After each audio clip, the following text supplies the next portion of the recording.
Assalamu alaikum everyone. I hope you guys are doing good. This is me, Abu Bakr Dilawer. I welcome you all to our latest episode of Founders Kahani today. Today's podcast is actually very special because today I'm going to fulfill my K-drama fantasies actually. And I was personally excited to host this guest today. So please welcome Roi Nam all the way from Korea. He is the founder of Airbridge. How are you, Roy? Hi, thanks for inviting me to the great podcast. And it's also great to be part of this Founders Kahani community. And yeah, it's great to really just share my story with the audience today. Yeah. That's good. That's good. So if I ask you what's Roy's story is, like what's his main story, why you started the air bridge and like how it comes to your mind. hmm Great, great. So just a quick intro of myself and the company and how I really started my business 10 years ago. Assalamu alaikum. I'm Roi Nam, CEO and founder of this company called AB180. And the product that we build is called Airbridge. Air and bridge. So Airbridge. So I started this business almost 10 years ago, back in 2015. So just a little bit about ourselves. Airbridge is a mobile measurement partner that we call as MMP, especially mobile marketers. And a lot of these digital brands use MMP in their day-to-day marketing. So what we do is pretty simple. We help digital brands measure and optimize their digital marketing. Every company has a limited budget, but we have to grow within this limited budget. And how we grow is typically a lot of things, but maybe most important thing is to acquire users through digital marketing. So we could spend on ad platforms like Meta, Google, TikTok, and a lot of these different ad platforms out there. And in order for you to, maximize the ROI, maximize the efficiency of your marketing, you need to use a measurement solutions like MMP to understand which channel, campaign, and creative is most effective in terms of the ROI.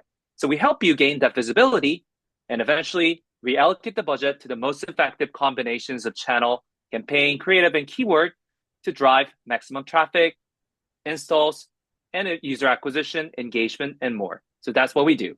So I started this business because I saw a big gap in this market. So we didn't actually start as a measurement company first. What we did is we built the in-app search engine. So, like Google and all of these different search engines in the world, you can easily search for web-based contents, but it's not easy for you to search for in-app. I mean, the contents that are sitting inside the application. So we built this in-app search engine, but it did not go well. So we had to do a pivot into deep linking solution. So because when users click something on our search engine, eventually you have to get into the specific page of the application inside the application, and you needed the deep linking technology that enabled that. So we built the deep linking toolset from this in-app search engine technology. And then once we built this deep linking technology, we realized that people not only just want to use the deep linking itself, but they also want to find out where users are coming from.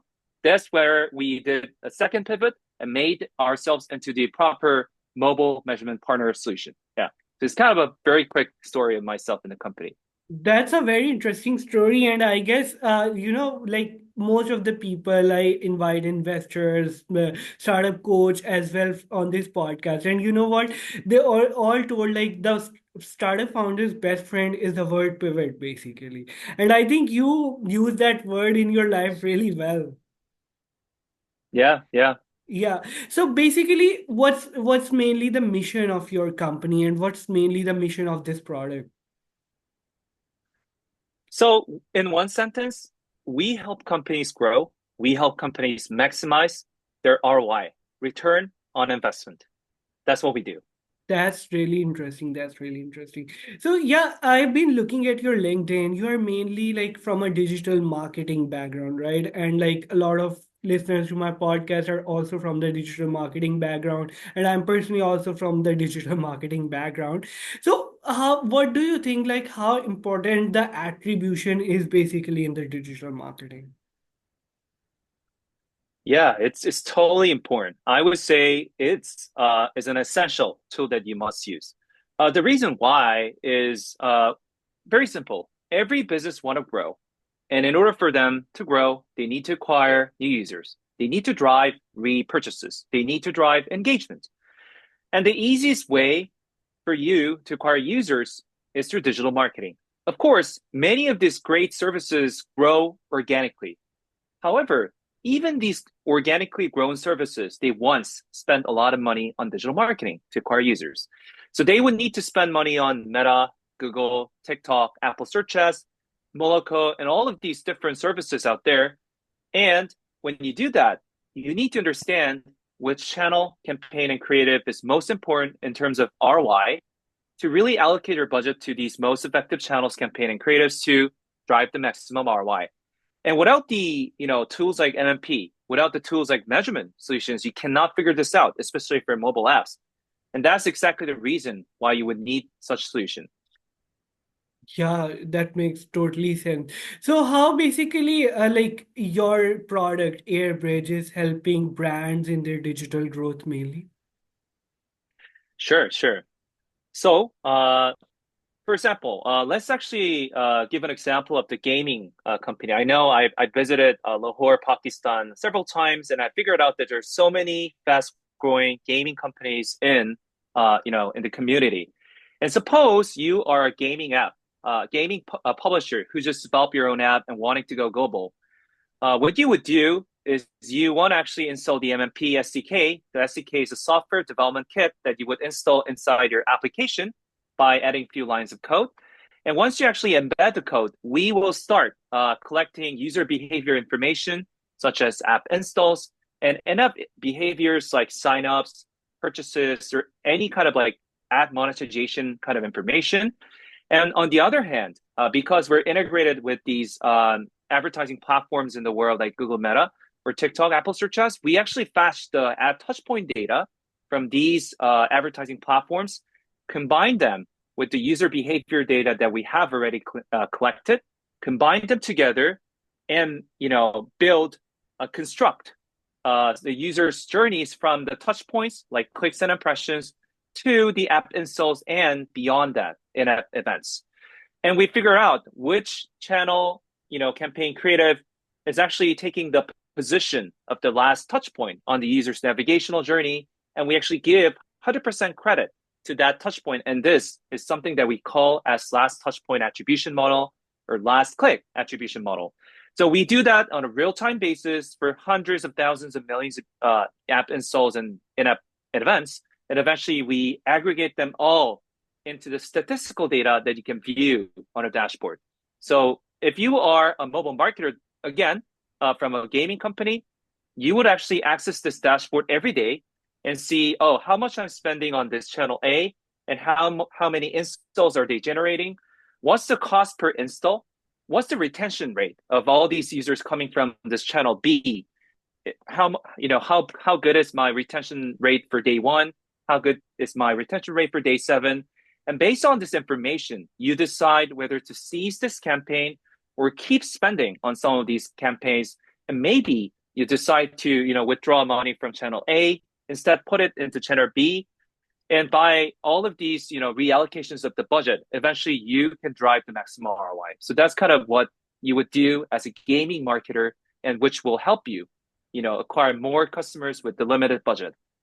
That's interesting. That's interesting. So how do you ensure the data privacy in this all?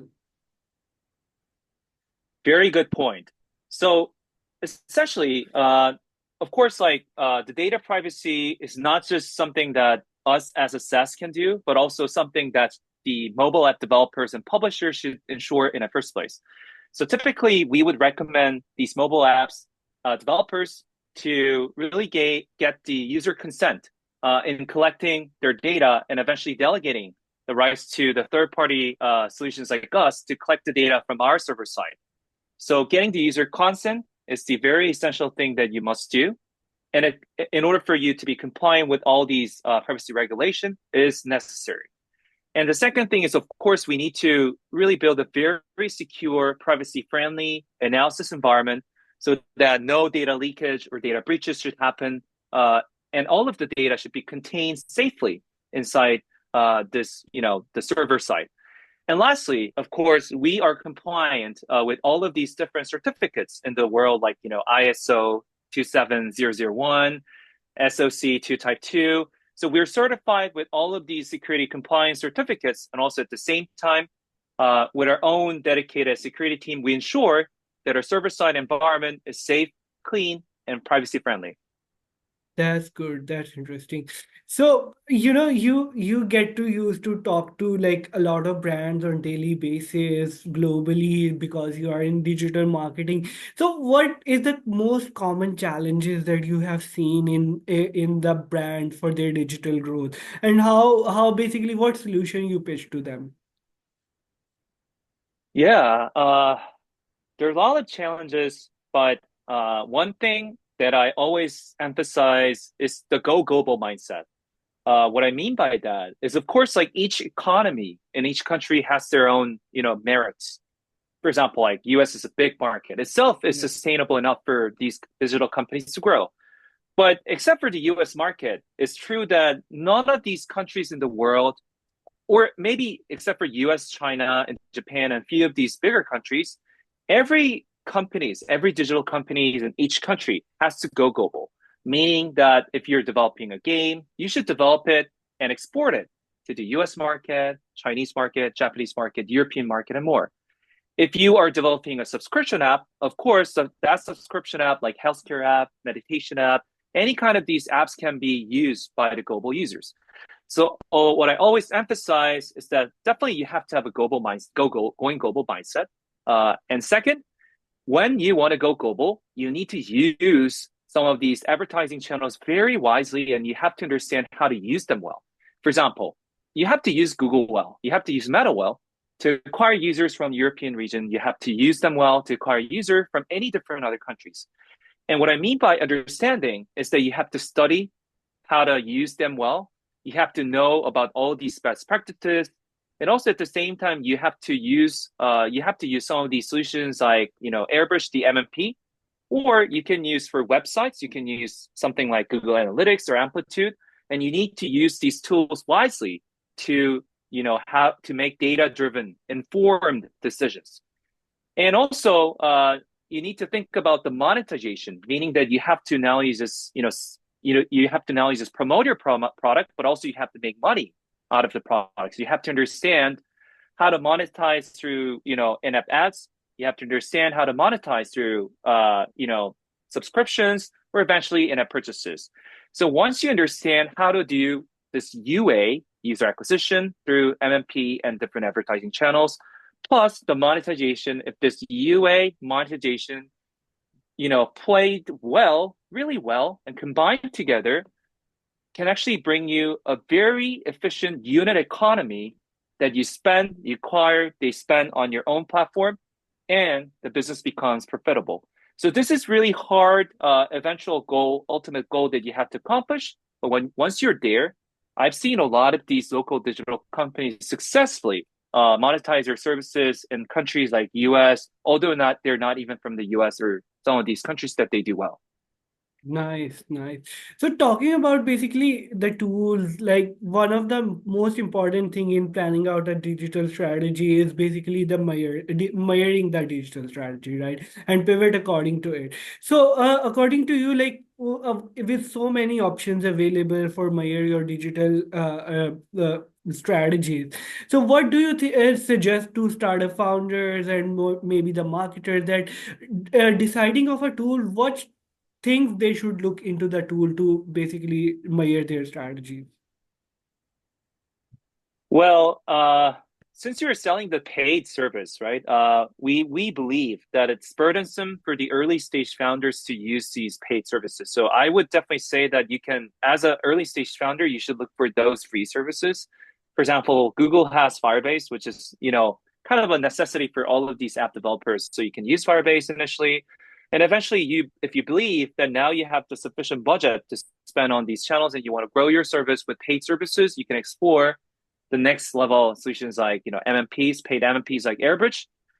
There's not, I'm just like promoting our service because I'm the founder of my service, but of course, There are a lot of alternatives out there in the market, and you can definitely carefully choose the ones that not only just provide you with the best tool set, but at the same time with the reasonable price.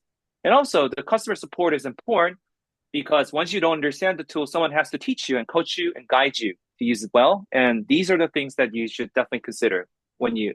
So don't overpay. Of course, you can start with some sustainable, lightweight, free services, and eventually grow into using some of these paid services, premium services out there. Yeah, I think that's a very good advice because mostly startup founders are usually struggling with the money at the initial stages. So the cost effective thing is the most important thing for any startup. I could say that. So, True, true. what you see, like what according to you, what's the future of digital marketing? Well, I dare not to say future, but the obvious trend that we see in the market is definitely privacy enhancement. So of course, like privacy is becoming a very important, requirement that you should always be compliant with. So definitely every business out there, Apple, Google, and all of these digital companies are really becoming more strict in how we collect the user data and how we get consent from these users in the first place. So this is obvious trend that we have to attend to. And of course, the second thing is digital marketing is getting harder. The reason why is because of the increasing complexity due to all these privacy enhancements. And also at the same time, because there's so many competitors out there in the market, it's getting crowded, the digital space itself.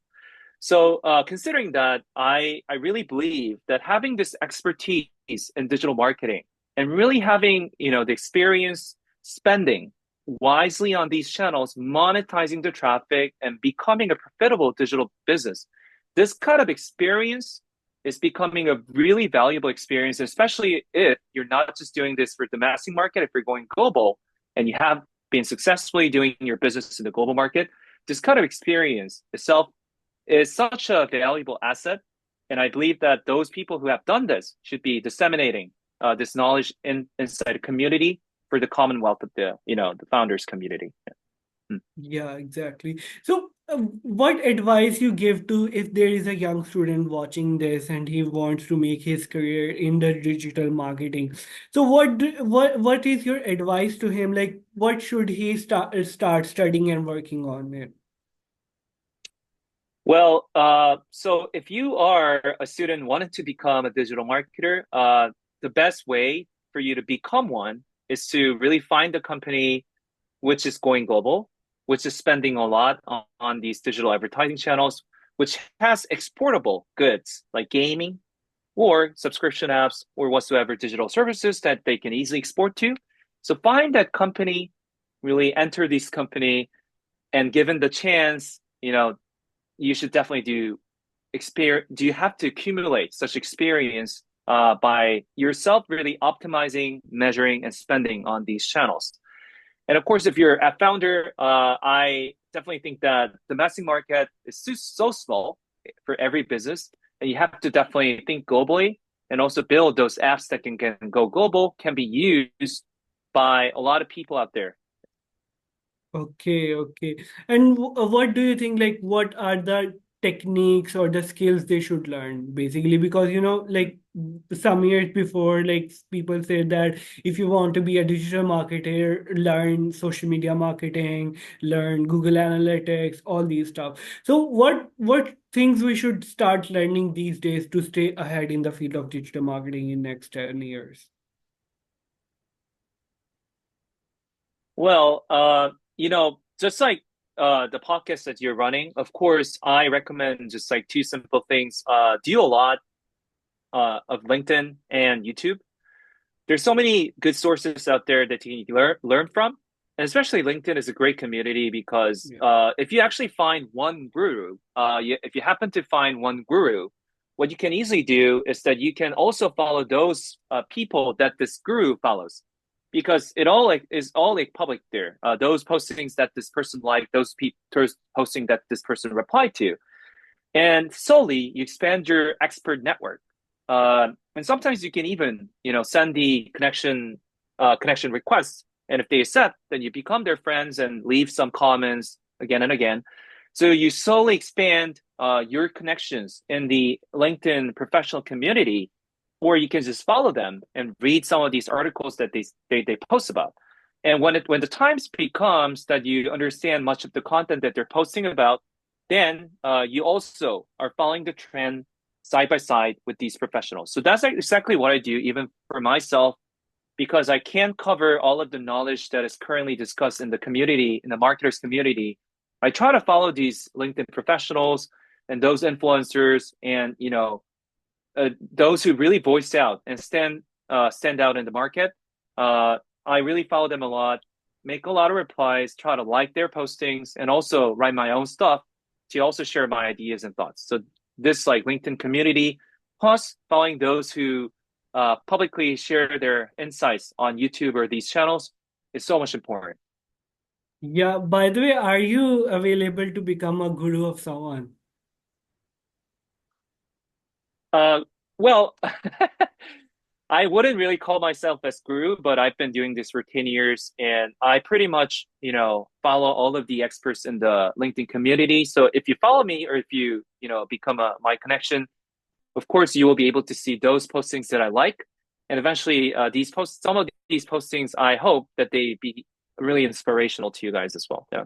That's interesting. By the way, there are a lot of people from Pakistan who would love to become your students because, as I already told you, we are huge fans of K-dramas and people are literally obsessed with the K-dramas here in Pakistan.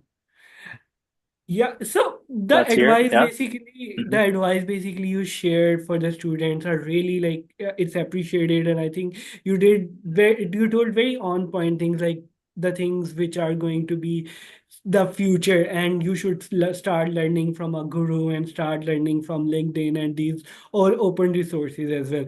So how do you stay ahead of trends with Airbridge, especially in designing the digital strategy? Sorry, what was your question again? So I'm asking, like, how do you stay ahead of the trends, like Mm. with the Airbridge?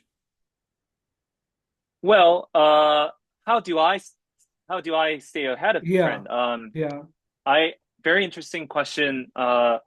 So I would say the most disruptive technology, as we all know nowadays, is LMM, generative AI, and of course, like there's so many other platforms like ChatGPT and all of these new technologies. So what I would personally do is to use them all.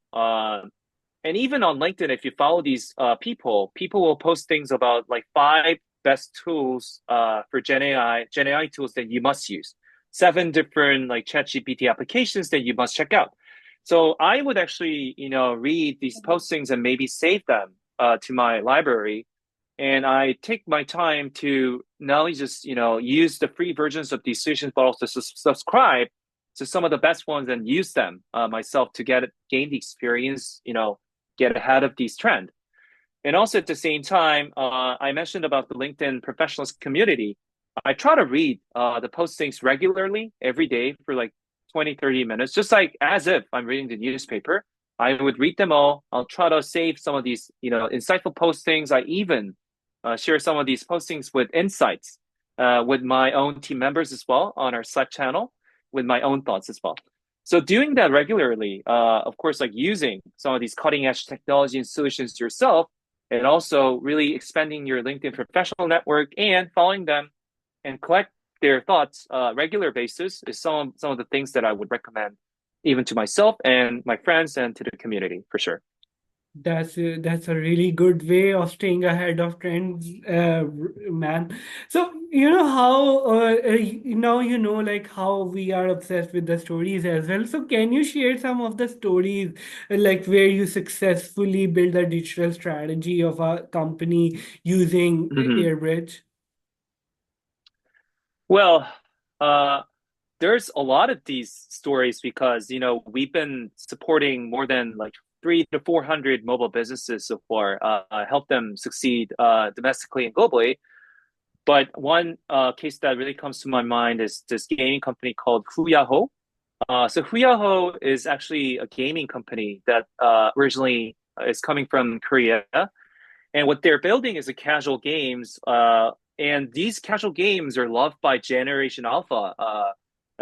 Those who are at like 10 to 15 or even 8 to 15, those age range, love this game, love their games, and their games have been downloaded for more than like 10 million, 20 million in the world across these different countries. And when I first met them, those games really didn't, some of the early games didn't took off really well, but eventually one game really took off. And what we're proud of is really, amplifying the success of these game over the Korean market to many different global markets. So as I told you, of course, we are the supporter. So we're not the ones we're not the main character in this play. Of course, it's them who built the great game, who really just accomplished a great gameplay with a lot of fun and engaging stories and all that. But what we do is we really help them amplify their success, really help them copy and paste their success that they did in the domestic market in many different countries. So eventually, we help them allocate their budget to most effective channel campaign and creatives, leading to them being very successful and be ranked as number one in more than like 20 countries in the world. So I'm really proud of the case. And I know that, in Pakistan, recently we're seeing some of these leading game studios like Game District or Mindstorm, and all of them really building great games and eventually going global and be successful in many different countries. And this is something that we are so good at, and that we always want to be part of these going global success stories. That's a very interesting story, and I think that company would be really interesting to study more as well. Hey, we've been discussing about Airbridge, like how basically it is helping the building the digital growth and basically helping the brand to grow as well. So how do you basically manage the diversity, right? Because there are some companies who are in fashion, there are some companies in finance and different type of, so how basically you keep solution relevant to every of the domain of the company? Well, yeah, that's a very interesting question. I would say, of course, like each vertical might differ slightly, but if essentially what they want to achieve is the same, to drive maximum ROI. So we typically believe that there's a huge, kind of like a deepest distinction between gaming and non-gaming. And inside the non-gaming, finance and commerce are the two biggest sectors. So what we would typically do is we just like follow uh, this bigger trend of these industries. So we treat gaming a little bit differently, we treat commerce a little bit differently, and finance a little bit differently. But interesting thing is when you are building a SaaS company, you have to be, focusing on some of the best areas that you are, best at. So initially, we did not actually enter the gaming market because we realized that we're better supporting the commerce and finance verticals. But from 2 years ago, after 8 years, we decided to go into the gaming market because we believe we always wanted to be, but it's just that we lacked the resource and the timing and all of these other preparations to be inside that market. So we chose to go first with the non-gaming market, especially commerce and finance. And after we became a dominant player in that non-gaming space, especially in Korean market, we decided to also expand to the gaming market. And now we're really doing great in a gaming space as well. Yeah. That's really good. That's really interesting. But by the way, what's next? Like, are there any upcoming goals and updates with the Airbridge?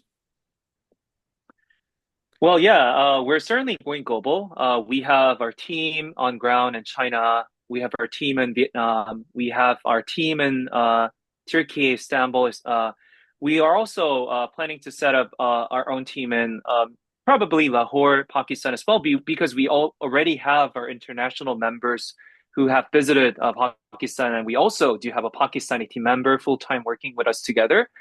So definitely we're expanding our team across different countries, really understanding the local market needs and try to adapt ourselves to the local markets by localizing our dashboard, by listening to some of these needs that are specific in each country, and try to build a very international culture inside our company to really support multiple time zones and also really help onboard the international team members. So definitely, for me, although I'm a big fan of these B2C applications going global, but also at the same time, I'm also a big fan of SaaS companies going global, just like us. So we have seen that many SaaS company who have originated from the US market going global successfully, rooting themselves in many different countries. And I believe as a SaaS company, our goal is the same. We aspire to be an international company. We aspire to build a very robust product that can be used in many different countries with the goal of driving this maximum ROI. So that's kind of our core mission right now. Yeah. That's nice. That's nice. By the way, Lahore is very welcoming, so we are very excited for you guys to come to Lahore as well. And Yeah. So especially that's the food. hmm Especially the food. Lahori food is the absolutely. best. Yeah. Yeah. So I last time I ate, beef karahi, I think I ate some karahi, and that was just so great. And also the mango juice, I didn't know that mango could be that sweet. So I'm definitely wanting to go visit again and have some karahi myself as well. Yeah. Mm. Yeah, and there are a lot of more interesting cities in Pakistan for you to visit as well. Hmm. So, Awesome. Mhm. like for the listeners who are listening to this podcast, if there is any guy who wants to build their career in marketing tech, so what do you think? What are the essential skills he should develop? Well, I would say it all differs what you want to be. So, for example, if you want to be a mobile marketer, a digital marketer, of course, the best thing that you should do is to really, as I told you in a previous question, you should find this company who's actually going global, building a great product, and has a will to spend on these digital advertising channels to drive traffic and eventually monetize their product. Yeah, So, as a marketer, the most precious experience that you can ever get is spending, because the company doesn't really have that, money. Not all of these companies have the money to spend and invest into these digital marketing. So those companies who have the great products going global have that budget allocated and assigned to you. It's such a great opportunity for you to find this company, be part of their journey, and do it by yourself. And that expertise, I hope that you can, share this with the other people and the community once you do it successfully. If you're a founder, of course, like you have to build a product essentially to be a very global friendly solution. I believe right now, especially the new wave of Gen AI and LMM, is giving such many great chances to build a product that have never existed in the world before. And those products, with such a great imagination and great inspiration that is coming from these new technologies, are really shocking myself and the fellow founders in a founders community, in an international founders community. So definitely, you have to just follow this trend and think of those ideas that can be not only just appeal to the domestic market, but definitely resonate in the global market as well. that's interesting. That's interesting. So now, Roy, I have a very cool question to ask from you. And as a part of Gen Z, it's my right to ask cool questions from you as well. So if I give you a chance to invite three people on your dinner table, dead or alive, who that will be and why? Three people who? Sorry about that. Like three people, dead or alive, anyone from like history, anyone from the world. So who you will invite and why? Uh, well, invite to this podcast or Not the podcast, the dinner table, your dinner table. dinner table. Whoa. Well, to be honest, I love literature, so I would wanna invite like Tolstoy, a famous writer from Russia, who really wrote like just like greatest books in the mankind, definitely, and really just talk about humankind, mankind, our lives and so far about these topics for sure. And of course, the second is I want to talk with those early founders in the in a capitalist market a long time ago, and definitely I want to talk with you know like in the U.S. I personally like this personal figure like Rockefeller, one of the greatest founders in the US history. Although he has a lot of these controversies, I understand that, but still, the story of him really achieving the business success through all kinds of his great strategies is just inspiring. So I want to talk with him. So he's the second person, and maybe this the third person is no, I would just pick these two people because, like, as a business person, I just personally love the story, personal story of the Rockefeller, and as a one, human kind, I really love Tolstoy as a writer. So these two people would be my pick. Yeah, was it Yeah. too abstract or? Yeah, No, it's yeah. good. Rockefeller is a very nice choice, but you have still one seat left, so you have to choose one. uh, well, well, you're making me sweat because I never thought of this question never once in my life. But if I am But to I do think it's so, a I very would. interesting question. You can understand other person's complete personality by this Uh, question. so the famous singer, the Earth, Wind and Fire, and actually just like two singers that I love about, but I really love the American singer Bob Caldwell, who actually just passed away, few years back, and then the Earth, Wind and Fire, another great singer. So I would really want to meet because like my wish when I was a child, I always wanted to go to their concert in person, which I couldn't because they either passed away or they're too, distant from where I live. I couldn't go. But of course, if I want to meet with them, of course I want to listen to their songs and whatnot. Yeah. Interesting choice, interesting choice. That would be a very interesting dinner table, I might guess. Yeah. Yeah. Yeah. So Thank thank you. you Thank so you. much, Roy, for coming Mm. to Founders Kahani today. We had a very, very lovely conversation with you, and I think the strategies that you have told us about today are going to be really beneficial, and I'm going to start practicing the strategies as just after this podcast ends as well. And I hope our audience enjoyed the podcast too. So thank you so much, guys, for listening to Founders Kahani today. I hope you had a great time with our guest today. So see you next time next week. Allah.